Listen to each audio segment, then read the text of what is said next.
الحمد لله والصلاة والسلام على عباده الذين اصطفى خصوصا على سيد الرسل وخاتم الأنبياء وعلى آله الأتقياء وأصحابه الأصفياء. أما بعد فأعوذ بالله من الشيطان الرجيم. بسم الله الرحمن الرحيم. واذكروا نعمة الله عليكم إذ كنتم أعداء فألف بين قلوبكم فأصبحتم بنعمته إخوانا إنما يريد الله ليذهب عنكم الرجس أهل البيت ويطهركم تطهيرا. سبحان ربك رب العزة عما يصفون وسلام على المرسلين والحمد لله رب العالمين. اللهم صل على سيدنا محمد وعلى آل سيدنا محمد وبارك وسلم. My dear brothers and respected elders, I begin in the name of Allah and thank Him and praise Him and glorify Him and seek His forgiveness and ask Him to send His infinite mercy upon His beloved Prophet Muhammad sallallahu alayhi wa sallam, and to enlighten our hearts with His love and love for His beloved Prophet, love for the people whom Allah loves and love of those who love Allah, and to guide us all to the right path so that we can all live like Muslims, die like Muslims and rise like Muslims on the day of Qiyamah. My dear brothers, we are living in times of fitan and fasad when understanding of deen is very scarce. Very few people have real understanding of deen, and these are signs of Qiyamah. The Prophet ﷺ has prophesied coming of times when knowledge will become little and ignorance will prevail and people will sell their iman for meager worldly gains. الرجل يبيع دينه بعرض من الدنيا يصبح مؤمنا ويمسي كافرا. People will be Muslim in the morning, kafir by the evening, Muslim in the evening, kafir by the morning. One of the difficulties and challenges facing many people today in these times is the division in the ummah. So many different sects, so many different divisions, so many different groups. And the Prophet ﷺ has famously prophesied this effect and said that the Bani Israel, inna Bani Israel tafarraqat ala sinatayn wa sab'ina millatan.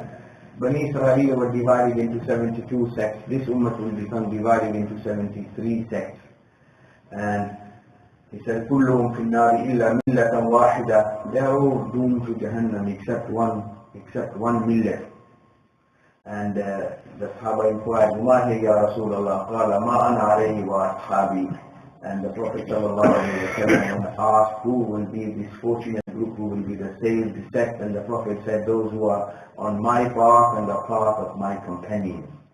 The path of Rasulullah is the path of Sunnah, and the path of his companions. His companions collectively are known as the Jama'ah. Jama'ah, the group of Rasulullah, his teachers, mashallah, and those are his students, and those the Prophet ﷺ personally taught and trained and oversaw their development, and they are the group of Rasulullah ﷺ.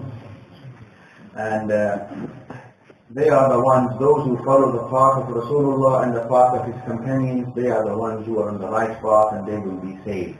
Allah favored the companions of the Prophet ﷺ, that Allah blessed them, favored them with the very presence of Rasulullah.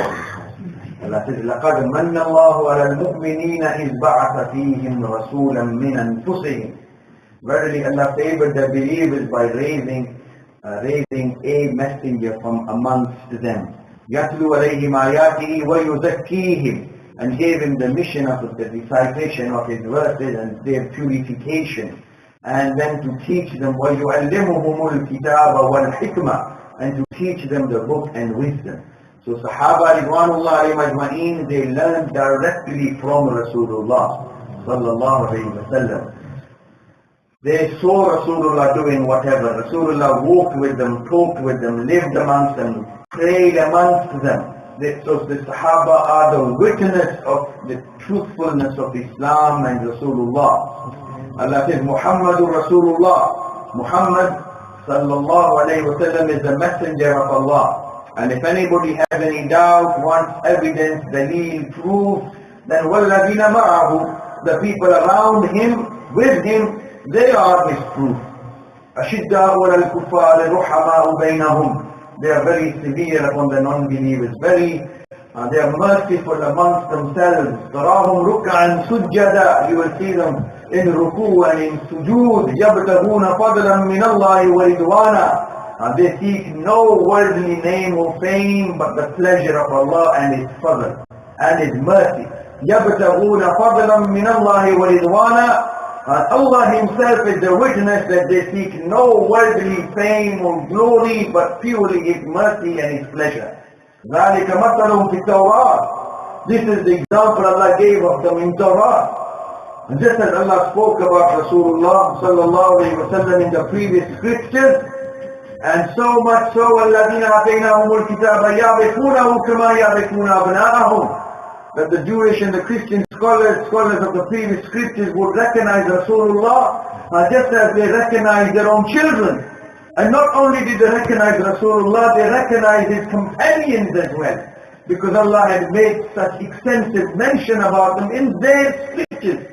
ذَلِكَ مَثَلٌ فِي التَّوْرَاةِ وَمَثَلُهُمْ فِي الْإِنْجِيلِ. Torah and Injil. كزرع أخرج شطأه فأزره فاستغلظ فاستوى على سوقه يعجب الزراع ليغيظ بهم الكفار.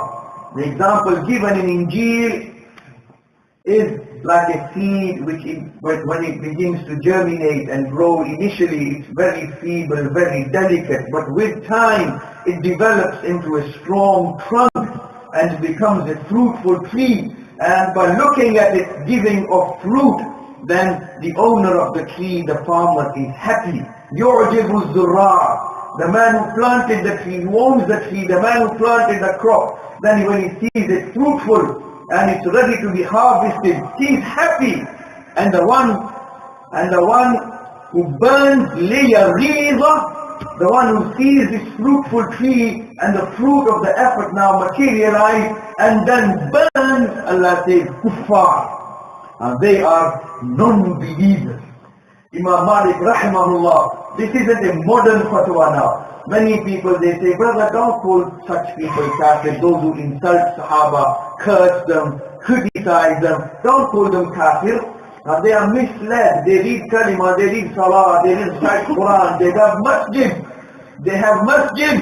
They go to Hajj, they read Quran, they give charity. And don't talk about them as being kafir. Imam Malik rahimahullah in the very first century of Islam, he gave this fatwa: anybody who burns at the name of Sahaba is a kafir.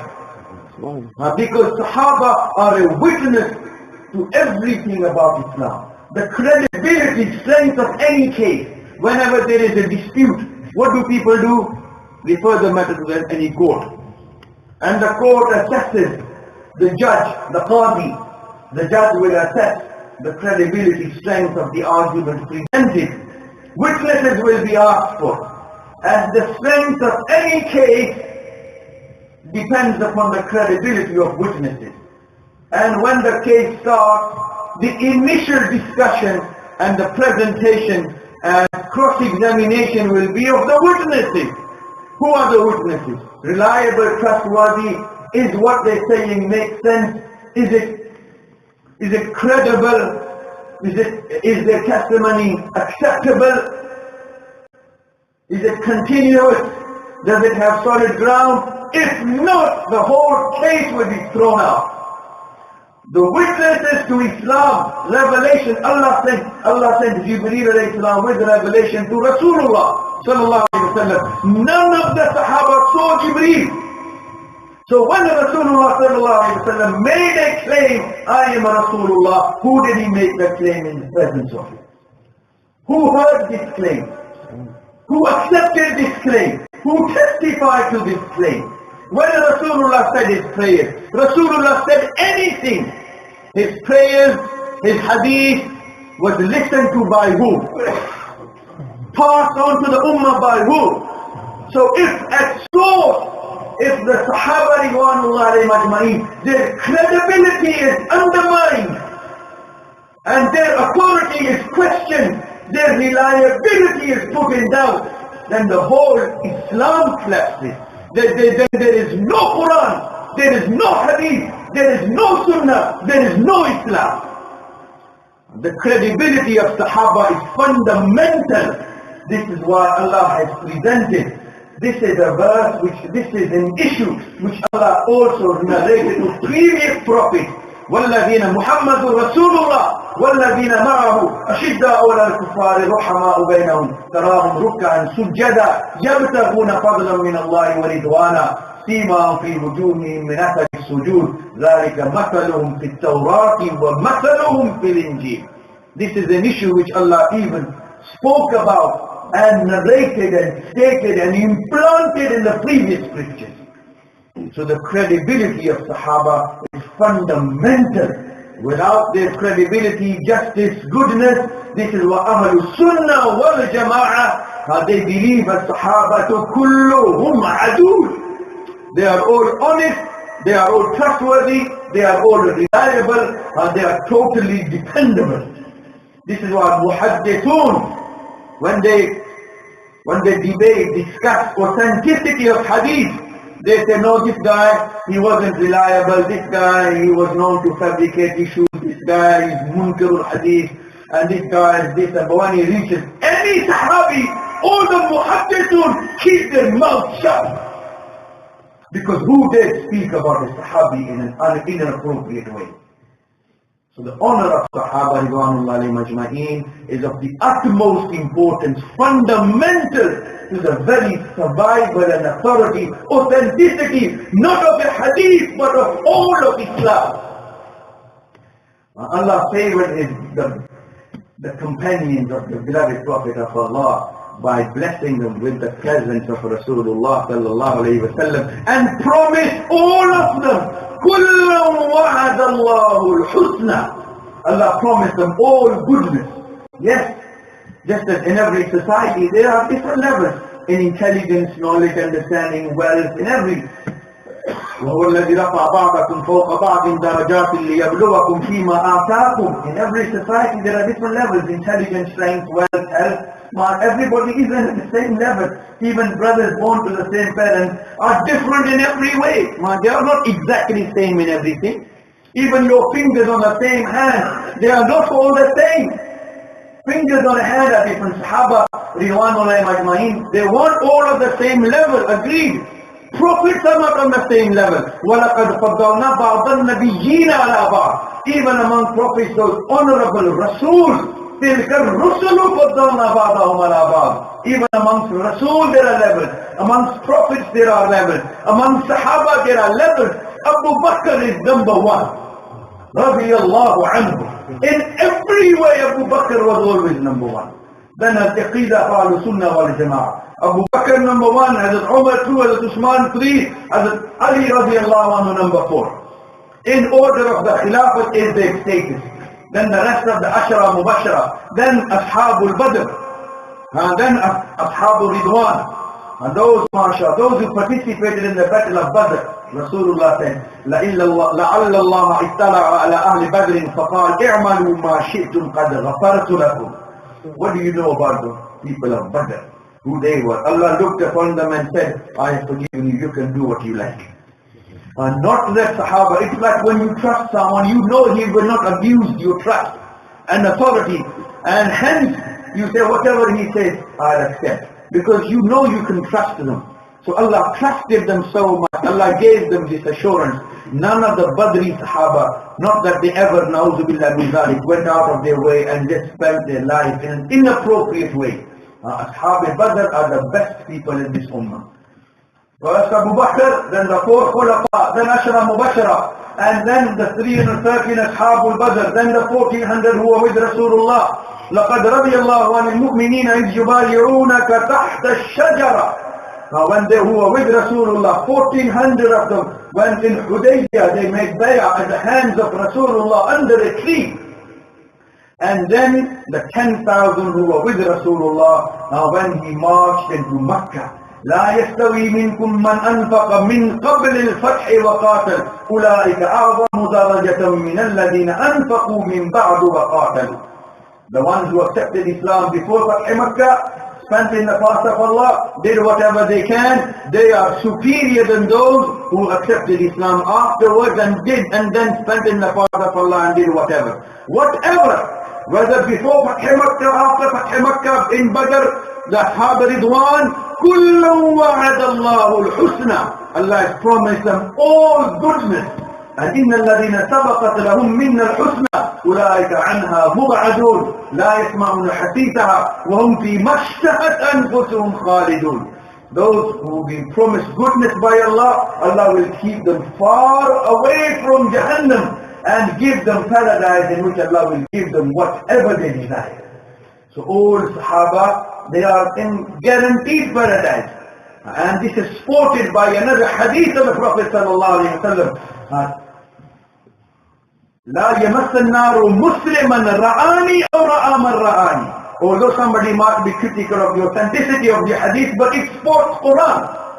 In the Quran Allah says, all these companions of Rasulullah, كُلَّ وَعَدَ اللَّهُ الْحُسْنَى. Allah has promised them all goodness, and those promised goodness will be kept far away from Jahannam. إِنَّ الَّذِينَ سَبَقَتْ لَهُمْ مِنَّا الْحُسْنَى أُولَٰئِكَ عَنْهَا مُبْعَدُونَ. And the Prophet said, لا تمس النار مسلما رآني أو رأى من رآني. Anyone seen me or seen someone who seen me, fire of Jahannam will not touch them. Allah has declared His infinite pleasure with them. Radiallahu anhum wa radu anhum. They are happy with Allah. Allah is happy with them. And not just Allah is happy with them, especially than those who remained alive after Rasulullah sallallahu alayhi wa sallam, when different fitan appeared.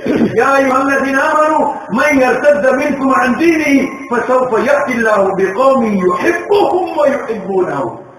When people start to come away from deen, and their people will do that, Allah will bring a nation which is loved by Allah. يُحِبُّهُمْ وَيُحِبُّونَهُ.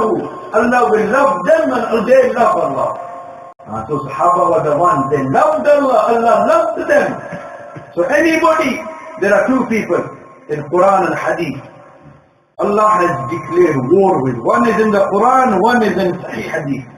Now in the Quran, يَا أَيُّهَا الَّذِينَ آمَنُوا اتَّقُوا اللَّهَ وَذَرُوا مَا بَقِيَ مِنَ الرِّبَا إِن كُنتُم مُؤْمِنِينَ فَإِن لَّمْ تَفْعَلُوا فَأْذَنُوا بِحَرْبٍ مِّنَ اللَّهِ وَرَسُولِهِ. Or you believers, leave dealing in interest, riba, and those who don't, فَإِن لَّمْ تَفْعَلُوا, if you don't stop, فَأْذَنُوا بِحَرْبٍ مِّنَ اللَّهِ وَرَسُولِهِ, then be warned of a battle with Allah. And another one in Sahih Hadith reported by Imam Bukhari, مَنْ عَادَ لِي وَلِيًّا فَقَدْ آذَنْتُهُ بِالْحَرْبِ. Whoever has any grudge against any of my friends, Allah says, I have declared war with them. He is at war with Allah. Who? The one who has a grudge, enmity, hatred for a friend of Allah. And Sahaba aren't just friends of Allah, they are beloveds of Allah. Quran says, يُحِبُّهُمْ وَيُحِبُّونَهُ. Allah loves them, they love Allah. They love Allah, they love themselves. The Quran is saying, رُحَمَاءُ بَيْنَهُمْ. They love, they are merciful with one another. And Allah is saying in another verse in the Quran, Surah Al Imran, وَاعْتَصِمُوا بِحَبْلِ اللَّهِ جَمِيعًا وَلَا تَفَرَّقُوا. Hold on to the rope of Allah collectively, don't cause differences. وَاذْكُرُوا نِعْمَةَ اللَّهِ عَلَيْكُمْ. Remember that Allah's favors upon you when you were enemies of one another. فَأَلَّفَ بَيْنَ قُلُوبِكُمْ. Then Allah changed that enmity into love. إِذْ كُنْتُمْ أَعْدَاءً, you were enemies of one another. That was history. And then فَأَلَّفَ بَيْنَ قُلُوبِكُمْ. Allah changed the enmity, hatred into love. Allah instilled, fill your hearts with love. فَأَصْبَحْتُمْ بِنِعْمَتِهِ إِخْوَانًا. So much so that you became brothers. Quran is saying all the Sahaba were like brothers. And the Shias, they say no, they hated the Ahl Bayt. How can any Muslim hate any member of the family of Rasulullah sallallahu alayhi wa sallam? Iman, love for Rasulullah is a condition of Iman. لا يؤمن أحدكم حتى أكون أحب إليه من والده وولده والناس أجمعين. In the books of Ahlul Sunnah, this is an authentic hadith reported by Imam Bukhari. And no one can be a true believer unless and until he loves the Rasulullah more than what he loves his parents, his children, all the people of the world. Although ulama, they say this means high level Iman, complete Iman. So no one can be a true believer unless and until he loves the Rasulullah more than what he loves his parents, his children, and all the people of the world. Love for Rasulullah means love for anything to do with Rasulullah. Love for the people that Rasulullah loved. Love for one's family is a fitri issue, natural issue. Who is it amongst you who doesn't love his wife? I hope there isn't. This bayan once, I talked about Jannat and Bahur. One man after the bayan said, you know, Maulana, it's alright, but if on the day of Qiyamah Allah says to me, you can go to Jannat on one condition, only one condition, no, and I'll give you Jannat. And I said, what? And he said, if Allah puts a condition, I can go to Jannat, providing I take my wife with me. He said, I'm going to put my foot down. But love for the wife, it's natural. Allah says in the Quran, قُلْ إِنْ كَانَ أَبَاؤُكُمْ وَأَبْنَاؤُكُمْ وَإِخْوَانُكُمْ وَأَزْوَاجُكُمْ are normally normal people. But many people are normal these days. The common sense isn't common these days. Allahu Akbar. Nowadays, phones have become smart and people aren't smart so much, mashallah. In many cases, their phones are smarter than them. Smartphones, mashallah. But normal people, they love their wives, they love their children, mashallah. They love their parents, they love their relatives, friends. قُلْ إِنْ كَانَ أَبَاؤُكُمْ وَأَبْنَاؤُكُمْ وَإِخْوَانُكُمْ وَأَزْوَاجُكُمْ وَعَشِيرَتُكُمْ وَأَمْوَالٌ اقْتَرَفْتُمُوهَا وَتِجَارَةٌ تَخْشَوْنَ كَسَادَهَا وَمَسَاكِنُ تَرْضَوْنَهَا. Your houses, your business, your wealth, mashallah, your family, your clan, your parents, your children. These are all things that people love.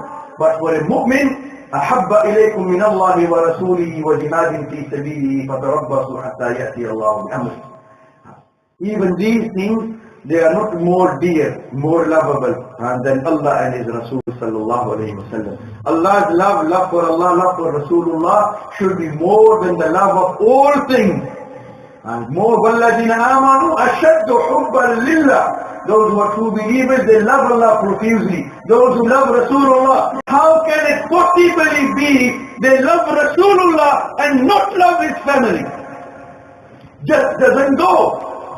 Love for Rasulullah means anything dear to Rasulullah, anything to do with Rasulullah, you will love. You will love and respect his name. You will love and respect his family. You will love and respect his teaching. The city where Rasulullah was born and lived. لا أقسم بهذا البلد. Many of you heard this surah. Some of you might even know it. Allah says, I swear by the sanctity of this city of Makkah. Ya Allah, why? Why? Because it was established by Ibrahim Khalilullah. Allah says, no. لا أقسم بهذا البلد وأنت حل بهذا البلد. I swear by the sanctity of Makkah, because you, my beloved Prophet, you live here. Makkah is noble in the eyes of Allah because Rasulullah used to walk in the streets of Makkah. Medina became Tayyibah. Before Rasulullah came to Medina, you know what it was known as? As Yathrib, the place of illness, disease. When all the Sahaba, when they came from Makkah to Medina, they all fell ill. Even Bilal, who used to be dragged on scorching hot sand with heavy rocks placed on his chest and would say Ahad, Ahad, and no problem. But when he came to Medina, even for him it was too much. Abu Bakr Radiallahu became ill. He came to Rasulullah sallallahu alayhi wa sallam, Ya Rasulullah, this air in here in Yathrib is not good for us. We've all become ill. Rasulullah made a dua, Ya Allah, your friend Khalil, Ibrahim, he made a dua for barakah in Makkah. Ya Allah, I, your Rasul, make dua for double barakah in Medina. So Rasulullah made a dua for Allah to put more barakah in Medina, even in Makkah. So Medina became Medina Tayyibah, Medina Munawwara, Allahu Akbar. Why? Because of Rasulullah sallallahu alayhi wa sallam. So Makkah, Medina, MashaAllah. Hadith of Rasulullah, Sunnah of Rasulullah, MashaAllah. Anything to do with Rasulullah and what was dear to Rasulullah. For most people, family is a very sensitive issue, especially the wives. Your children, your wife, MashaAllah, if you're at work, wherever, then MashaAllah, then if the wife rings home, your son's fallen ill, your daughter's fallen ill, I'm not well, what will people do? most responsible people, those who can at least, they will take time off, rush from hospital, whatever needs doing, they will try and then tend and do. Many people, they sacrifice their careers. They go to other places. Why? Because it's more convenient. The wife is more happy. It suits the children better. For the sake of children, family, wife, parents, people leave country, go and settle in another country. They overlook the importance of their own careers, mashallah, for family, wife, children, parents, and so on. So family is a very important issue to everybody. And even to Rasulullah sallallahu alayhi wa sallam, his family was naturally dear to him. He loved his family and he was good to his family. Just as the Prophet said, خَيْرُكُمْ مَنْ تَعَلَّمَ الْقُرْآنَ وَعَلَّمَ. The best amongst you are those who are good, who learn and teach Quran. Who heard this hadith? Yeah. Have you heard this hadith before? خَيْرُكُمْ مَنْ تَعَلَّمَ الْقُرْآنَ وَعَلَّمَ. The best amongst you are those who learn and teach Quran. You got to learn first, huh? Some people, they build bypasses these days, and people bypass learning, want to become teachers straight away. خَيْرُكُمْ مَنْ تَعَلَّمَ. First you learn, then you teach, mashallah. And Rasulullah said, إِنَّمَا بُعِثْتُ مُعَلِّمًا. I've been sent as a teacher. وَيُعَلِّمُكُمُ الْكِتَابَ وَالْحِكْمَةِ. Rasulullah was sent to teach you the book and wisdom. Just as the Prophet said, خَيْرُكُمْ مَنْ تَعَلَّمَ الْقُرْآنَ وَعَلَّمَ. Similar note, the Prophet said, خَيْرُكُمْ لِأَهْلِهِ. The best amongst you are those who are good with their family, especially the wife. وَأَنَا خَيْرُكُمْ لِأَهْلِي. And I do the best, and I'm in the best possible terms with my family. Our deen isn't just about praying, coming to the masjid, going to Makkah, and mashallah doing other good things. These are all very good things, alhamdulillah, don't get me wrong, I'm not denying. But our deen also, it runs into the homes as well. That is a very important part of your life, your family life, how you deal with your wife. أَكْمَلَ الْمُؤْمِنِينَ إِيمَانًا أَحْسَنُهُمْ خُلْقًا وَأَلْتَقُهُمْ بِأَهْلِهِ. The man with the most complete iman isn't someone who is here 5 times a day. MashaAllah, that is also a sign of iman. But strong iman, whose akhlaq is good, and who's sensitive, responsible, loving, caring, affectionate, caring, tolerant, understanding towards his family. So that is a very important part of our deen. إذا تزوج العبد فقد استكمل نصف الإيمان. Married life is half of your iman. It's a very important part of our deen. Rasulullah's relationship with his wives is a very important part of our deen. His wives were dear to him, and his wives especially should be dear to all of us as well. النبي أولى بالمؤمنين من أنفسهم. The Nabi is closer to the believers than even themselves. A Muslim should love Rasulullah more than what he loves himself. وَأَزْوَاجُهُ أُمَّهَاتُهُمْ. And his wives are their mothers. Mothers of who? Mothers of believers. They are not our physical mothers. No one here was given birth to by Aisha Hafsa, another Azwaj Mutahhara. They are our spiritual mothers as it were. But Allah wants us to respect them, love them, and mashallah look up to them with reverence, more than what we do with even our own mothers. And the right of mothers, Allahu Akbar. وَقْضَى رَبُّكَ لَا تَعْبُدُوا إِلَّا إِيَّاهُ وَبِالْوَالِدَيْنِ إِحْسَانًا. Allah has ordained, decreed, made it clear. وَقْضَى رَبُّكَ أَلَّا تَعْبُدُوا إِلَّا إِيَّاهُ. Worship no one but Him. Only Allah deserves to be worshipped. And along with the worship of Allah, وَبِالْوَالِدَيْنِ إِحْسَانًا. With your parents, both parents, mother and father, show immense kindness, as much kindness as you can show them. وَبِالْوَالِدَيْنِ إِحْسَانًا. إِمَّا يَبْلُغَنَّ عِنْدَكَ الْكِبَرَ أَحَدُهُمَا. If they reach the old age, both of them, or even one of them, فَلَا تَقُلْ لَهُمَا أُفٍّ. Then don't say uff. In Arabic they say uff, but in English they say, oh my God. Oh my God, oh my days. MashaAllah. My old man's on my case 24/7. My old woman. She's on my case 24/7. Don't refer to your parents like that. How you treat or refer to your parents is how your children will refer to you in due time. My old man, don't worry brother, they're not the only ones who became old. If you live long enough, you will become old yourself as well. In the olden days, people used to manage well and good in their old age. Now, mashallah, when people are 40, 50, they are old they are old anyway, mashallah.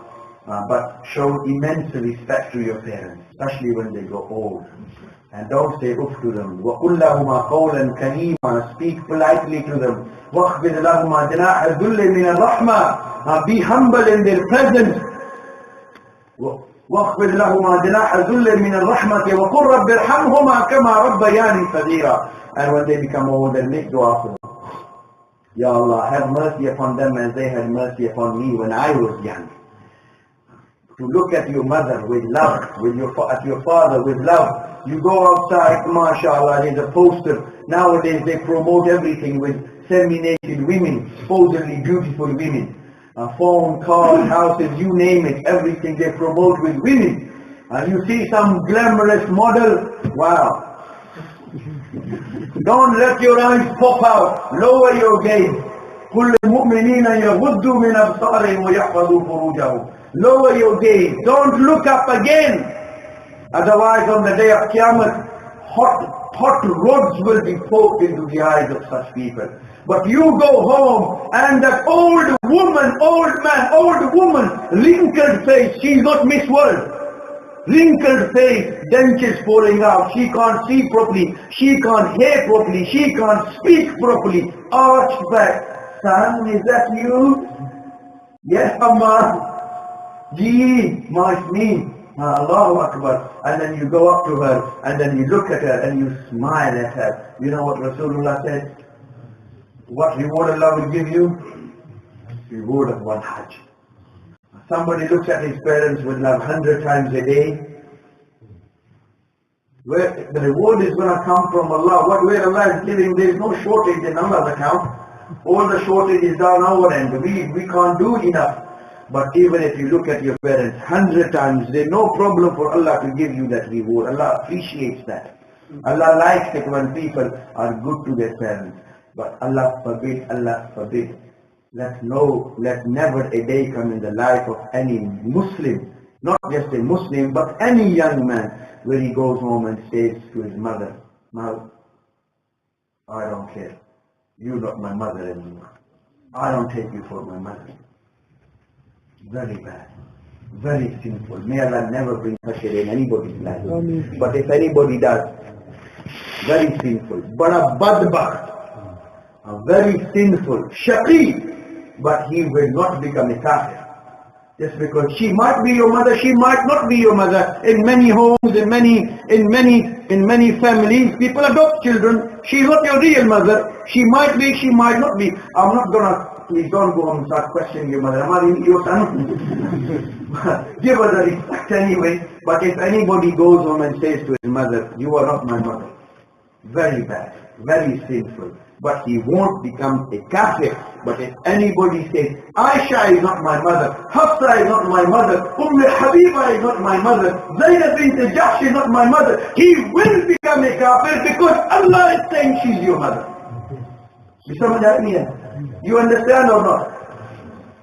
وَأَزْوَاجُهُ أُمَّهَاتُهُمْ رَبُّ الْعَالَمِينَ. He's saying they are your mothers, so respect them like your mothers. Anybody, Allahu Akbar, why is that a very sensitive issue? Most young people, why do they leave home? In many cases, in many homes, there isn't just enough room for everybody to live together, so they move out. But in many families, young man gets married, his wife doesn't get along with his mother. "Mom, I've had enough." "Come on, Mom, there's a limit. I'm taking her out." That's it. Enough is enough. People are Allahu Akbar, they go to extreme lengths to protect their wives, to side by them.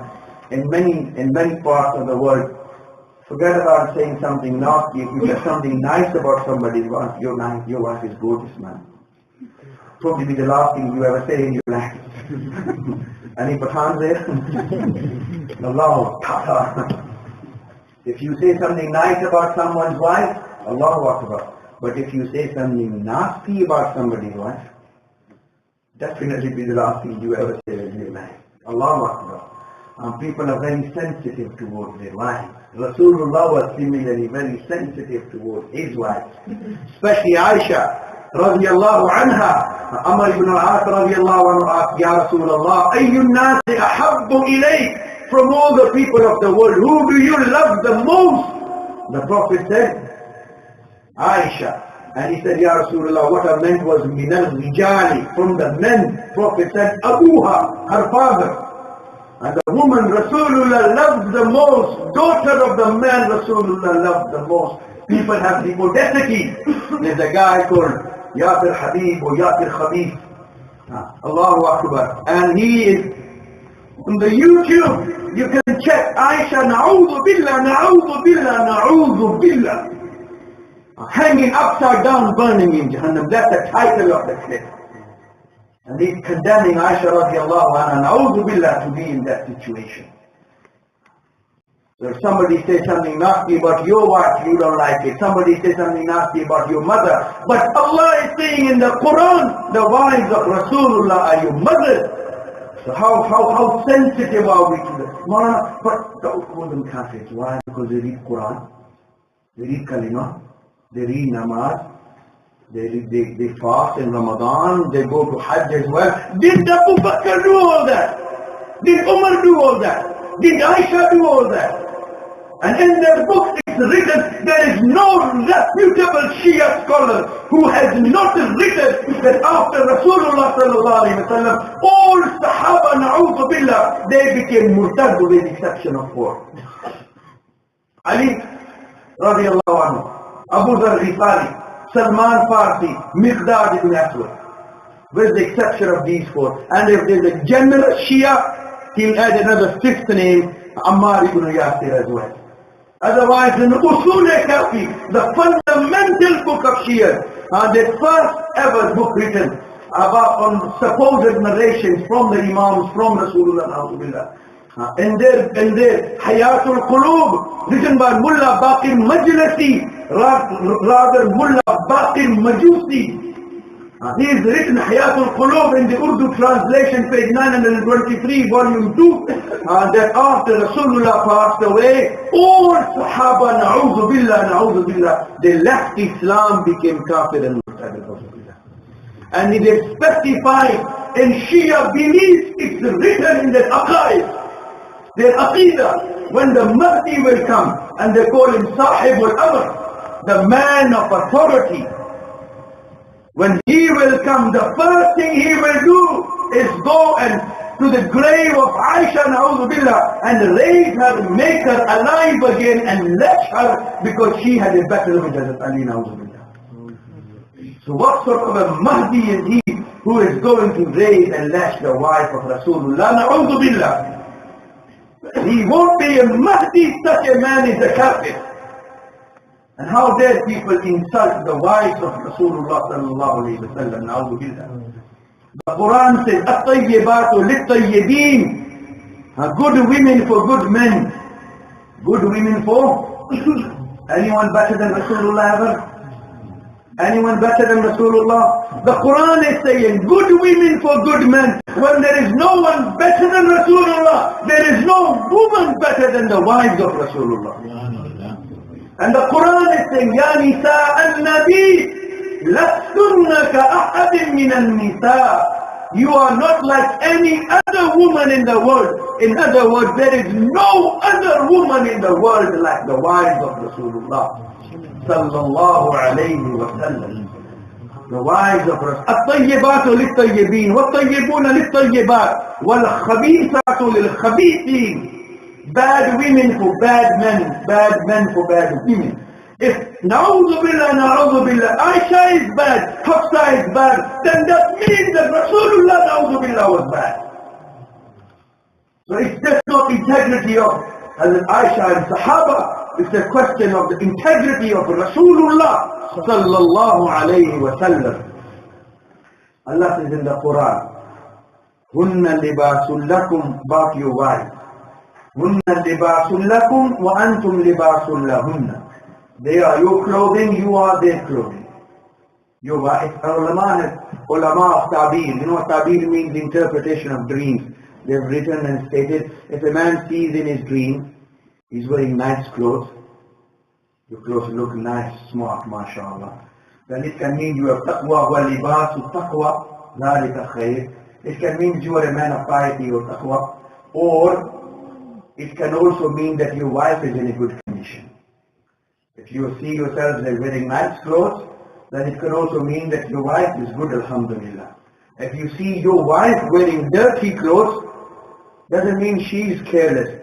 Because Allah says, وَأَنْتُمْ لِبَاسٌ لَهُنَّ. You are their clothing. So if you see your wife wearing dirty clothes in a dream, that means look at yourself. You yourself are in a dirty state.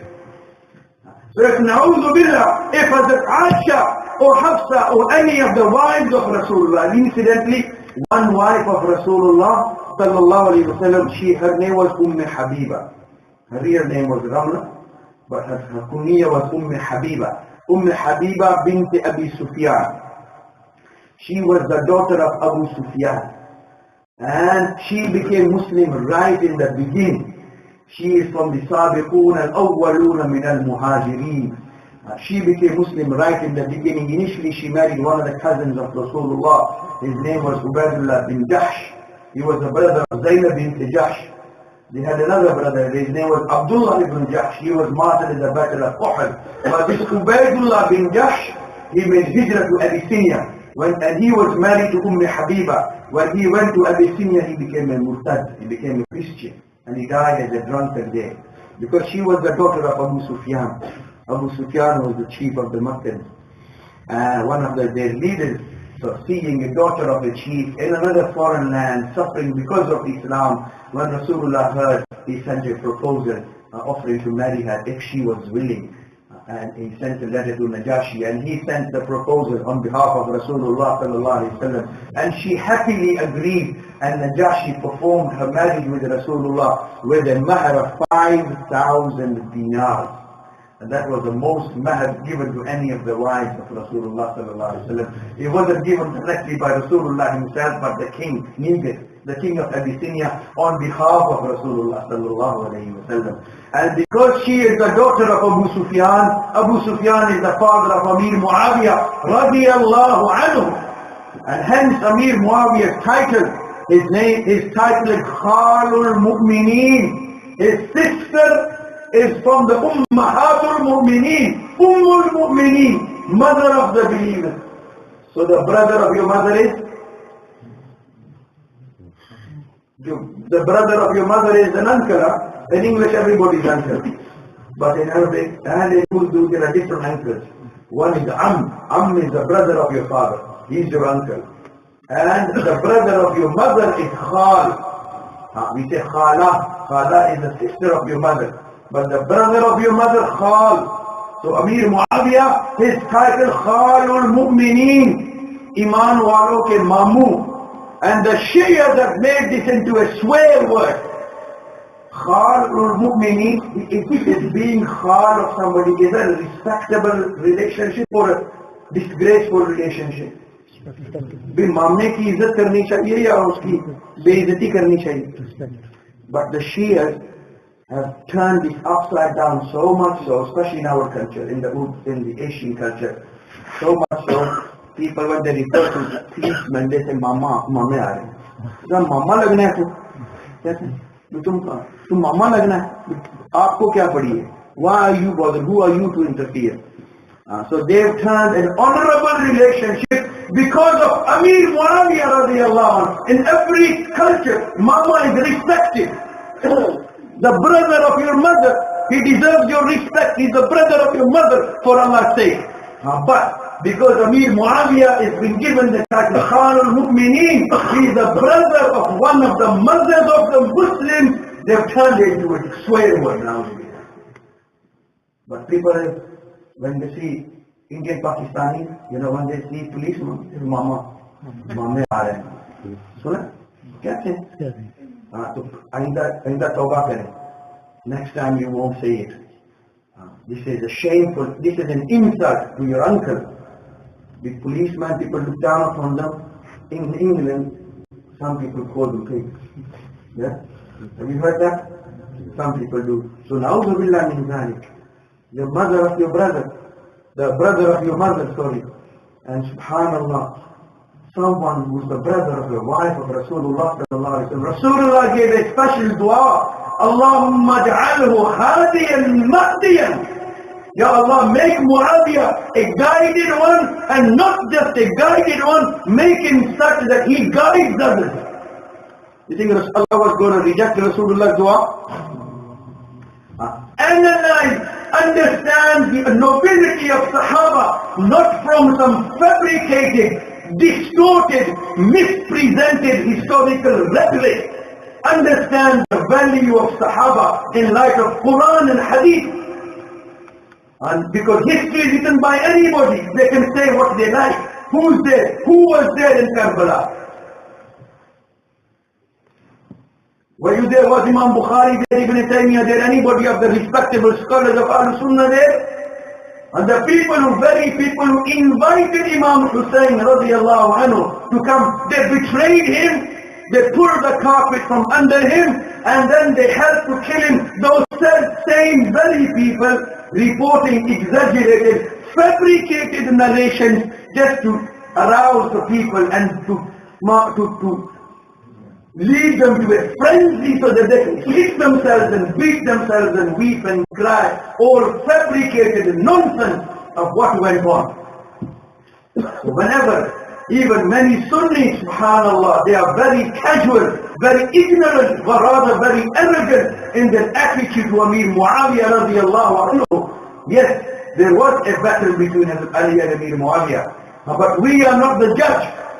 And what Amir Muawiyah radiallahu anhu did in his ijtihad, in his opinion, he was doing the best thing possible, and which was demanding the revenge for the killing of Usman radiallahu anhu. Because the people who killed Usman, and they were supposedly on the side of Ali radiallahu anhu, and Hazrat Ali couldn't control them. This is historical facts.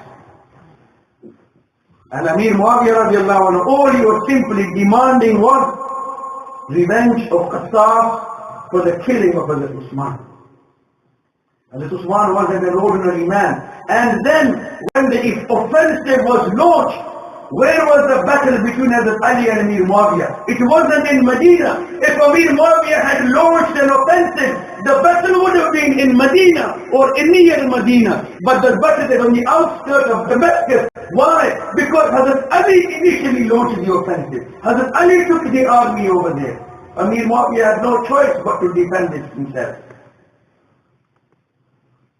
We leave their matter to Allah, but nobody, if you want the safety of your iman, be critical of Amir Muawiyah radiallahu anhu. The wives, the family of Rasulullah, Sahaba, the Quran says they were all brothers. Allahu Akbar. Now you know, one of Hazrat Hussein's wives, Hazrat Hussain had many wives, just as it was the custom of the time. People had many wives, and Ali radiallahu anhu had many wives as well. Rasulullah had many wives, and Rasulullah isn't the only prophet to have many wives. Ibrahim alayhi salam had many wives, Sulaiman alayhi salam, Dawood alayhi salam, most prophets in the Bible, they had all many wives as well. Hazrat Ali, as long as Hazrat Fatima was alive, didn't get a second wife, but after she passed away, he also married many other women. Hazrat Hassan married many women as well. Shias, in their literature, it says that Hassan had 250 wives. Shia, this is Shia book, Dilawul Uyun. That Hazrat Hassan radiallahu anhu had 250. He didn't have them simultaneously. He used to marry, divorce one woman, then get another one. Imam Jalaluddin Suyuti rahmahullah in Tariq al-Khulafa had said 90. But the Shias, they say 250 wives. Imam Hussain radiallahu anhu had a number of wives as well. And one of his wives was the granddaughter of Abu Sufyan, the niece of Amir Muawiyah, the mother of Ali Asghar. Imam Hussain had a number of sons he named Ali. One was Ali Akbar, who was Zainul Abidin, Ali bin Hussain. He was known as Zainul Abidin. The other was Ali Asghar. His mother his mother, her name was Layla, and she was the niece, the daughter of the sister of Amir Muawiyah Radiallahu anhu. So if Hazrat Ali and Amir Muawiyah had really been enemies, would Hazrat Hussain have taken his niece into his nikah? What do you think? So each time Muharram comes and Ashura comes and people talk about the death of Hazrat Hussain. Hazrat Hussain Radiallahu anhu, he stood up to Yazid, or he didn't give allegiance to Yazid. And incidentally, there is not a single authentic narration in the books of Ahlul Sunnah wal Jama'ah in which Yazid gave orders for the killing of Hazrat Hussain. Obviously, when he was appointed as leader, he expected allegiance and obedience as anybody, just as Hazrat Ali Radiallahu anhu, when he was appointed as Khalifa, then Amir Muawiyah didn't listen to what he was saying, so Hazrat Ali launched an offensive. Do you understand what I'm saying? Do you understand, or is it over the top? समझ आ रही है कि नहीं आ रही कुछ? Whenever there is a change of government, then often there is a reshuffle of the cabinet. Ministers are altered, different governors are put into different places in place of other governors. When Hazrat Umar Radiallahu anhu passed away, Hazrat Usman, he appointed his own governors. When Hazrat Usman Radiallahu anhu was martyred, Hazrat Ali was made a Khalifa, he wanted his own governors, which is understandable. Everybody wants his own trustworthy people who he can trust and rely upon to be in prominent positions of authority. Hazrat Ali did the same. He asked Amir Muawiyah to step down. Amir Muawiyah Radiallahu had been governor of Sham for more than 20 years, since the time of Hazrat Umar, throughout the Khilafat of Hazrat Usman as well. Hazrat Umar would rotate his governors, because if you keep the same man in charge too long in one place, then power can get to him. Authority can get to him. So to save them from corruption, he would rotate his governors. He rotated all of the governors except Amir Muawiyah, kept him in Sham for more than 10 years. Sham was a very prominent province, bordered with the Romans. Romans was a superpower previously of the time. They were looking for opportunities to attack Muslims all the time. So they needed someone in authority, intelligent, with political insight and know-how to be in static, just as, mashallah, in most countries, when they send their ambassadors, the most experienced or able ambassador is probably sent to the US. And someone perhaps not so able to Pakistan or one of the African countries, doesn't really matter who you send to Pakistan as an ambassador. Allahu Akbar. So Amir Muawiyah Radiallahu anhu, he was in charge of the most important province at the time, Sham. Hazrat Usman, he rotated other governors but kept Amir Muawiyah in place. So Amir Muawiyah Radiallahu anhu had been governor of Sham for over 20 years. So when Ali said step down, he said no, I won't. Why? Because you bring the killers of Usman to justice first, and I will be the first man to give my allegiance, because the people who killed Usman Radiallahu anhu are in your ranks. They are siding by you, supporting you. So it appears there's something dodgy. So bring them to justice and we will all give our allegiance to you. Hazrat Ali wasn't convinced and happy, so he launched an offensive. Obviously when Yazid became successor, and many people, many Sunnis have got a problem with why Yazid was appointed governor. Amir Muawiyah, this was his wisdom. Only Allah is Alamul Ghuyub. Only Allah knows the future. People can only make a judgment. A judgment can be right, it can be wrong. Amir Muawiyah Radiallahu anh had seen Muslims had come out of two major civil wars. The Battle of Jamal, Battle of Siffin, in which 100,000 people were killed. And he didn't want a repeat of that. So what he did, discussed it with people, and to appoint a successor, it wasn't wrong. Abu Bakr Radiallahu anh appointed Hazrat Umar to be the successor. And in any case, then the people say, well, Amir Muawiyah appointed his son. According to Shia, Rasulullah appointed Hazrat Ali, his son-in-law. Isn't that the same thing? So if according to Shia, they say Rasulullah appointed Hazrat Ali to be a successor, son-in-law, so if Rasulullah appointed his son-in-law to be successor. Amir Muawiyah, following the same sunnah, appointed his son to be the successor. So what's the evidence? So where's the taboo? So someone had to be appointed as a successor, and after consultation with the people, it was thought that Yazid is probably the most suitable candidate. Why? Because there was no senior Sahaba alive at the time. Hazrat Abu Bakr, you are now talking about 50 years after the death of Rasulullah. There was no Abu Bakr around, no Umar around, no Usman, no Ali, Ashra, Mubashir and the others. The children who were in the time of Rasulullah, they had become old men. So who to appoint as successor? You don't just need someone pious and someone with knowledge, you need someone with political insight as well. Hazrat Hussain Radiallahu anhu had never taken any part in any political involvement.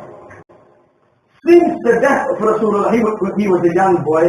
When Hazrat Ali was governor, Khalifa rather, even Hazrat Ali did not give Hazrat Hassan or Hazrat Hussain any post as a governor of even a village. So when Hazrat Ali, the father, didn't give Hazrat Hassan and Hussain any opportunity, and Hazrat Hussain Radiallahu anhu kept himself away from all political involvement. So Hazrat Hussain Radiallahu anhu wasn't a man of politics at the time. So it was considered and thought perhaps we need to look for somebody else. And just as in people, Amir Muawiyah Radiallahu anhu had been the son of Abu Sufyan. Abu Sufyan was a leader of the Quraysh. And Amir Muawiyah had grown up in his home, looking, observing, listening, understanding political affairs. Hence he was worthy of being appointed a governor. Yazid was the son of Amir Muawiyah, like a prince at the time. And he would see the running of state affairs taking place in front of his eyes. So people thought perhaps he will be a better ruler. Hence he was appointed.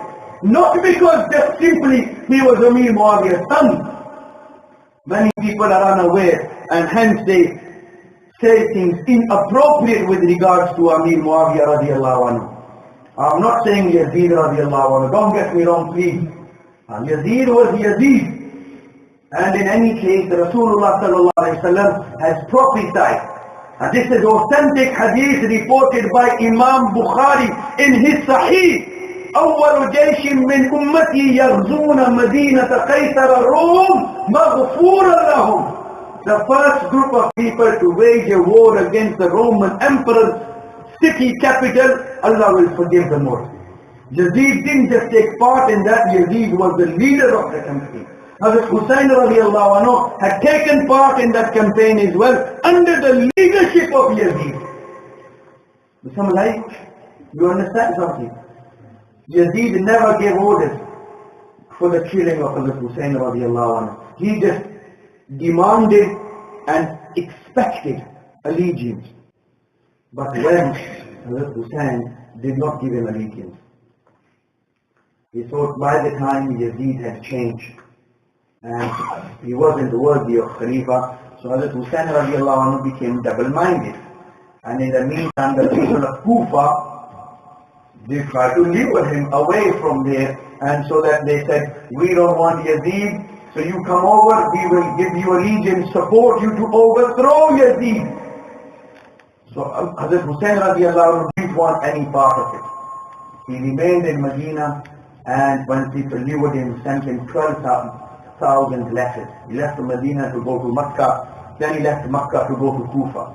But in the meantime, when Yazid was appointed Khalifa, after the death of Amir Muawiyah Radiallahu anhu, the news reached Medina that Amir Muawiyah has passed away. So people should give allegiance to Yazid. The governor of Medina at the time, his name was Walid. He summoned, or he called over Hazrat Hussain. And this is written in Shia books, Dila'ul Uyun, volume 2. He said to Hazrat Hussain, Amir Muawiyah has passed away, Yazid becomes the Khalifa, you should give him allegiance. This was after Isha. So Hussain Radiallahu anhu said to Walid, the governor of Medina, do you want me to give you allegiance in your home, or would you rather I do it in public? if giving allegiance to Yazid is kufr, which the Shias they say it is, would Hazrat Hussain Radiallahu ever consider kufr? And any Muslim think in his right frame of mind, tomorrow I'll become a Christian. If anybody says tomorrow or any other day, 6 months down the line, I'll become a Christian, now will be now a Qadiani or an atheist or whatever, not 6 months, he becomes a kafir straight away. Because he's doubting the truthfulness of Islam. He's expressing doubts in it. He's prepared to accept kufr. So if giving allegiance to Yazid was kufr, and when Hazrat Hussain said, give me time to think, was he thinking about adopting kufr? So it shows giving allegiance to Yazid wasn't a matter of kufr and Islam. It can be a matter of right and wrong, good and bad, but can't be a matter of kufr and Islam. Every time Ashura comes, Hazrat Hussain Radiallahu refused to give allegiance to Yazid. He later left Medina, left Makkah, went to Kufa and was martyred. Hazrat Hussain didn't give his hand in the hand of Yazid. Everybody, Ahlul Sunnah, Shia, everybody, we believe Hazrat Hussain was right. Does anybody believe otherwise? Hazrat Hussain was? Right. Was he right or wrong? Right. Hazrat Hussain was? Right. If Hazrat Hussain is right by not giving his hand in the hand of Yazid, then Wallahi Azim, Abu Bakr is haq, Umar is haq, Usman is haq. Why? Because his father Ali gave his hand in the hand of Abu Bakr. His father Ali gave his hand in the hand of Umar. His father Ali Radiallahu anhu, Asadullah, Lion of Allah, gave his hand in the hand of Usman. Hazrat Hussain had one opportunity, either to give his hand or rebel. Hazrat Hussain chose not to give his hand. He gave his head, he gave his life, but he didn't give his hand in allegiance to Yazid. So if what Hazrat Hussain did is right, then what Hazrat Abu Bakr did, then that means Abu Bakr is the right Khalifa because Ali accepted him as Khalifa. Then it means Umar is a rightly guided Khalifa because Ali Radiallahu anhu gave his hand in the hand of Umar. And Hazrat Ali didn't just give his hand in the hand of Umar, he gave his daughter in the hand of Umar as well. And then Hazrat Ali gave his hand in the hand of Usman. So it shows, if Hazrat Hussain is right, then the Shia got a serious problem. Then Ali was wrong. Because they say Abu Bakr was wrong, Umar was wrong, Usman was wrong, they oppressed Ali. If they oppressed Ali Radiallahu anhum, may Allah be pleased with all of them, and Allah is pleased with all of them. If Hazrat Hussain is right according to Shia, then Hazrat Ali Nauzubillah is wrong. Why did he give allegiance to Yazid? That was Abu Bakr, then Hazrat Umar, then Hazrat Usman. If Khilafat, the issue of Khilafat is the main source of difference between Sunnis and Shias. We Ahlul Sunnah wal Jama'ah say, after Rasulullah, Hazrat Abu Bakr is the most worthy of Khilafat. Then Hazrat Umar, then Hazrat Usman, then Hazrat Ali. Shia, they say, no, Khilafat is a heavenly, divinely ordained status. Allah chooses Khalifas. If Allah chooses Khalifas, you have to obey them, accept them. Khilafat is the biggest issue in Shiaism. If Khilafat is the big issue, Hazrat Hussain wanted Khilafat. Hazrat Hassan had Khilafat. Why did he give it to Amir Muawiyah? So when Hazrat Hassan had Khilafat, he gave it to Amir Muawiyah. Was he right or was Hussain right? Do you understand or not? At the end of the day, why did Hazrat Hussain leave Medina, Makkah, go to Kufa and was martyred in Karbala? Because people wanted to make him Khalifa so that he can overthrow Yazid. But Hazrat Hassan was already Khalifa. Why did he step down? Hazrat Hussain wants to be Khalifa, supposedly, as the Shia say. Ahlul Sunnah wal Jama'ah, they say it wasn't a Hazrat Hussain Radiallahu anhu. If a person is going on a revolution, as is supposedly presented, he was going to Kufa to supposedly prepared a rebellion against the Yazid. Yazid was the Khalifa, he's been appointed Khalifa. He's got an army running into many thousands, many tens of thousands. The Shias, they said the army which surrounded Hazrat Hussain in Kufa alone was 30,000. So can you imagine the other army in other places, in other fronts? Hundreds of thousands, huh? A man who's got hundreds of thousands of army, if you go in to oppose him, you ask him for trouble obviously. There's going to be trouble, there's going to be fighting. So if a man is going on a fighting mission, is he going to take his wives and children with him? क्या ख्याल है? जब आदमी लड़ने के लिए तो आदमी जाता है तो बीवी बच्चों को साथ लेकर जाता है. When a man goes on a fighting mission, does he take his wife and children with him or leave them in security of his trusted people? Leaves them in security. Where did Hussain leave his wife and children? To come with him. So shows he wasn't really going to a fighting. He was going to assess the situation. And why did he go there? Because the people called him there. He had lived so long, 57 years, 57 years. At the time of Karbala, Hussain Radiallahu was 57 years old. And he was prepared to fight Yazid supposedly. Hazrat Ali, when Rasulullah passed away, was only 33 years old. So who was in a better position to fight? Hazrat Hussain or Hazrat Ali? At the time when Rasulullah passed away, the population of Medina total was about, some people have said about 6,000-7,000.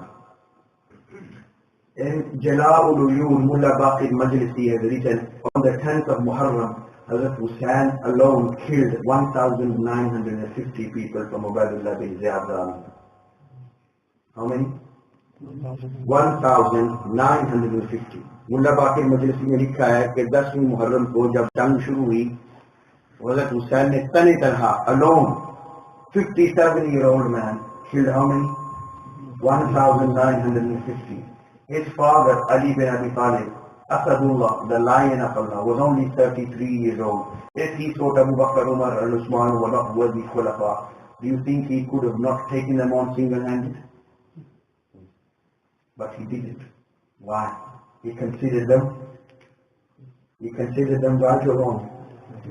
Worthy Khulafa. He considered them worthy. So I say, whatever other lessons people learn from Ashura, the lesson Ashura gives me is Abu Bakr was haq, Umar was haq, Usman was haq, Ali was haq as well.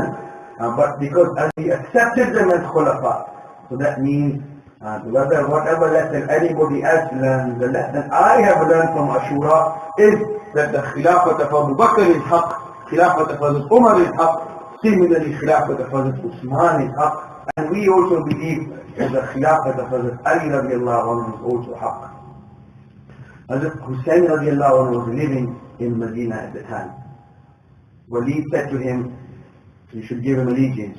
He said, give me time to think. So it shows giving allegiance to Yazid is not a matter of kufr and Islam. The next day Hazrat Hussain did it. You think Hazrat Hussain Radiallahu was an unknown personality, nobody knew who he was? Everybody knew who Hazrat Hussain was, grandson of Rasulullah sallallahu alayhi wa sallam. Wherever he would go, everybody knew Hazrat Hussain. So the Shia, they say, Yazid sent assassins to kill Hazrat Hussain. If they wanted to kill him, any problem? No. Everybody knows who Hazrat Hussain is. But nobody pressured him. He lived 3 nights independently, going masjid home, everywhere, no problem. Nobody pressured him. But because he was a main man, everybody knew him. And if somebody main man leaves, disappears, don't you think the authorities are alerted?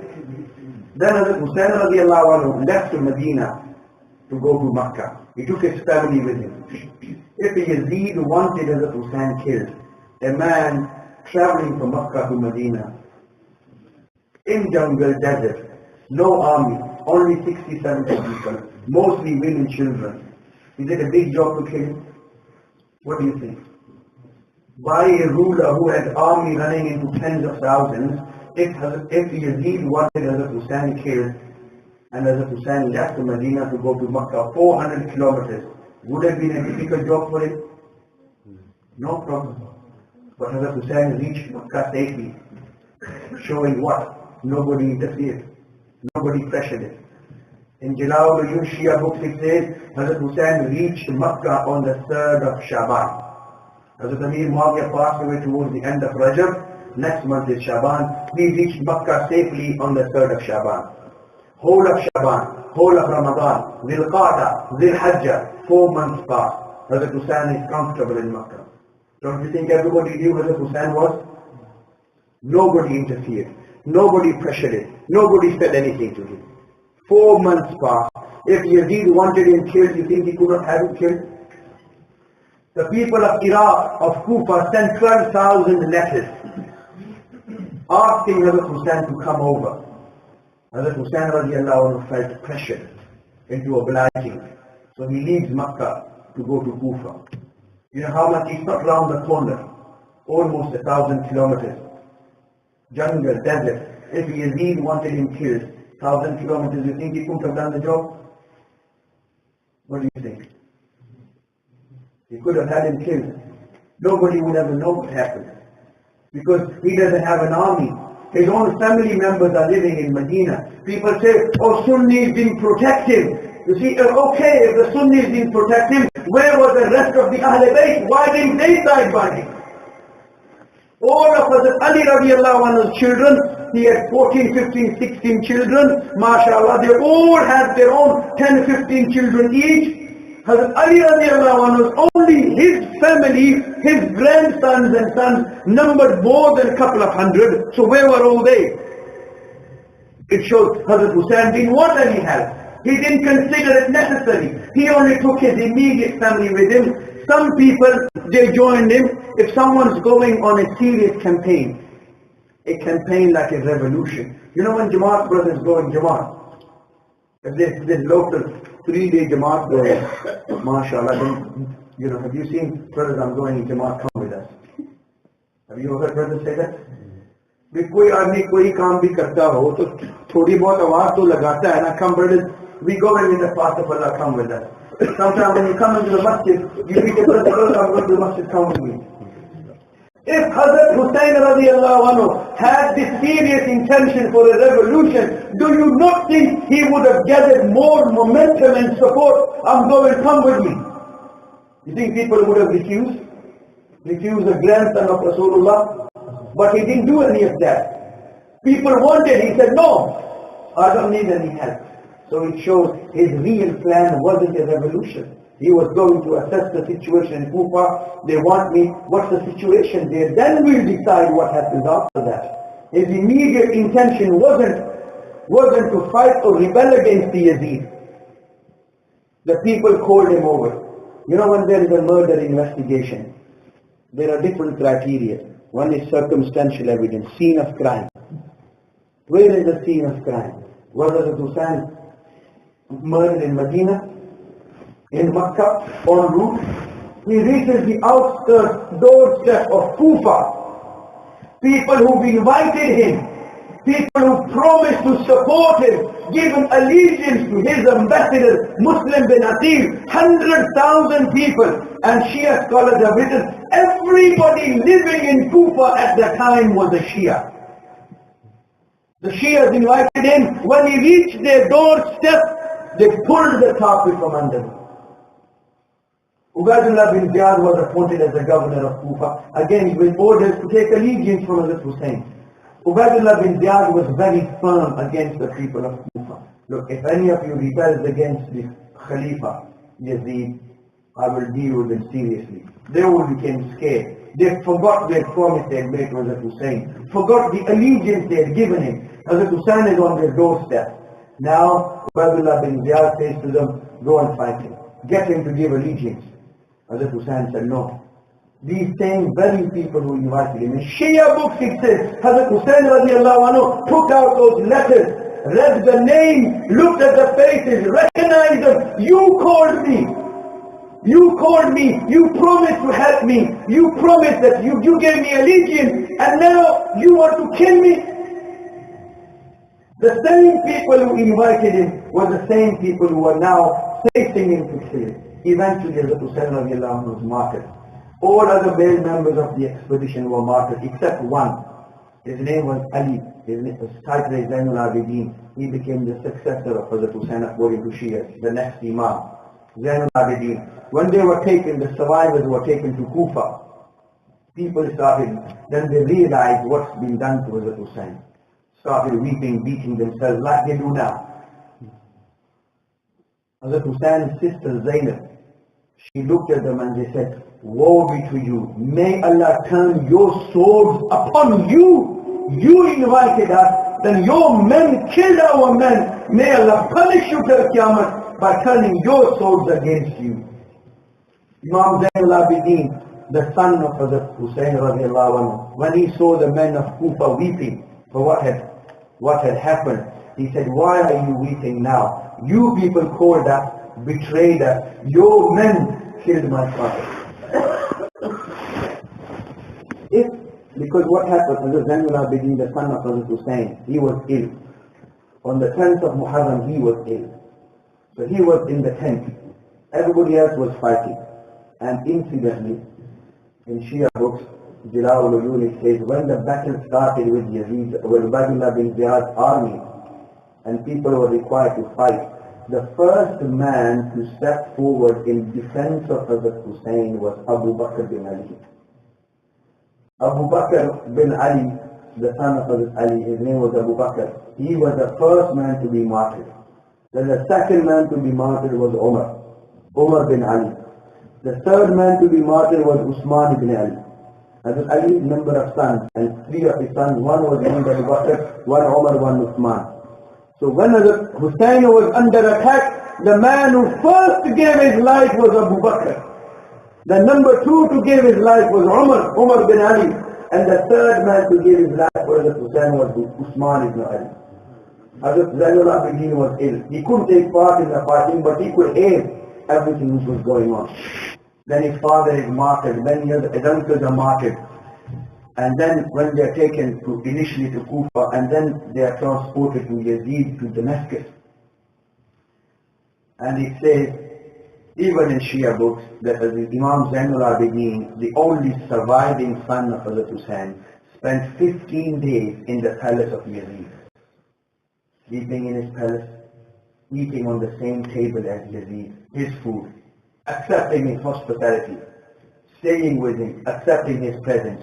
Let me ask you, if somebody kills your father, your uncles, all members of your family, will you sleep safely in his house? No. Will you feel safe? Will you eat in the same plate as the killer of your father? So when Imam Zainul Abidin spent 15 days eating on the table of Yazid, sleeping in his house, accepting his hospitality, so what does that show? Imam Zainul Abidin, the son of Hazrat Hussain, does he consider Yazid to be the killer or not the killer in this part? अगर हजरत हुसैन रज़ियल्लाहु ताला अन्हु की कत्ल की जिम्मेदारी Yazid पर होती तो हजरत हुसैन के बेटे इमाम ज़ैनुल आबिदीन उसके घर उसके दस्तरखान पे खाना खाते? क्या ख्याल है? उसके घर में सोते, उसके पास 15 दिन ठहरते, उसके तोहफे कबूल करते? Would he accept his presence? But he did. All the women did. And when after 15 days they thought they wanted to leave, Yazid asked them, where do you want to go? They said, we want to go back to Medina. All other members of Hazrat Hussain Radiallahu family, his daughters, Sakina, Fatima, along with other Imam Zainul Abidin, they chose to go back to Medina. But Hazrat Hussein's sister Zainab bin Ali, she chose to stay in Damascus. If she thought that the killer of Hazrat Hussain, her brother, grandson of Rasulullah, was the Umayyads, people of Yazid, कि अपने भाई के कातिल के शहर में जो रहता है. Do people want to stay in such environment? But she did. So it shows even she being considered Yazid to be guilty of the murder of Hazrat Hussain. And they all considered who? The same very people who invited them. The same very people who claimed to be their supporters. The same very people who then betrayed her. And the same very people she cursed. And she said, may Allah continue to punish you till the day of Qiyamah and turn your own swords against you. So the people who beat themselves with chains, with swords, will lie in the words of the son of Hazrat Hussain, in the words of the sister of Hazrat Hussain, in the words of the daughter of Hazrat Hussain. These are the same very killers. So I'm not defending Yazid. Ultimately responsibility must fall on him because he was the ruler. But much of what is supposedly alleged to Yazid, he had nothing to do with it. He had absolutely nothing to do with what is allegedly assigned to Yazid. He did not express his approval or happiness. That is only stated in Shia books. There is nothing stated in authentic Sunni narration that Yazid was ever happy. In fact, when Hazrat Hussain Radiallahu, son was presented in Yazid's court, then Yazid remarked, "May Allah curse the son of Ibn Marjana. If I would have been there, whatever Hussain would have said to me, I would have accepted it." We leave his message to Allah. But the people, what they tell you, what is assigned in Ashura, none of this ever happened in Ashura. As Hussain Radiallahu was killed, he was killed wrongly. Why? Because he was betrayed by his supporters. People say, well, where was Ahlul Sunnah? We say, where was the Ahlul Shia? Why didn't they save him? Why didn't they fight for him? Why did they come to kill him? Because in fact, Shiaism has got nothing to do with Islam.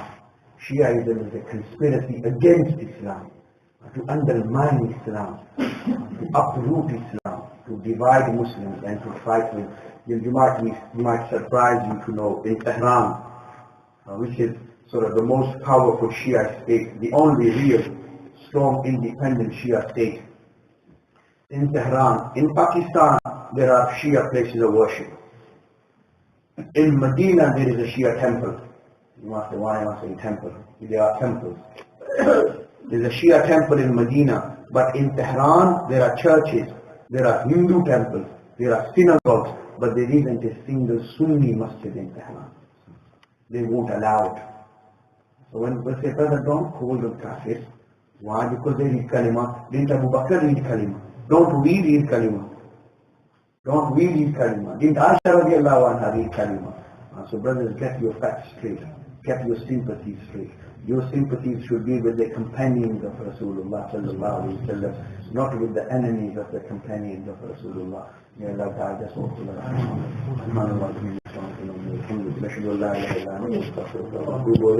اللهم وفقنا لما تحب وترضى وجعلنا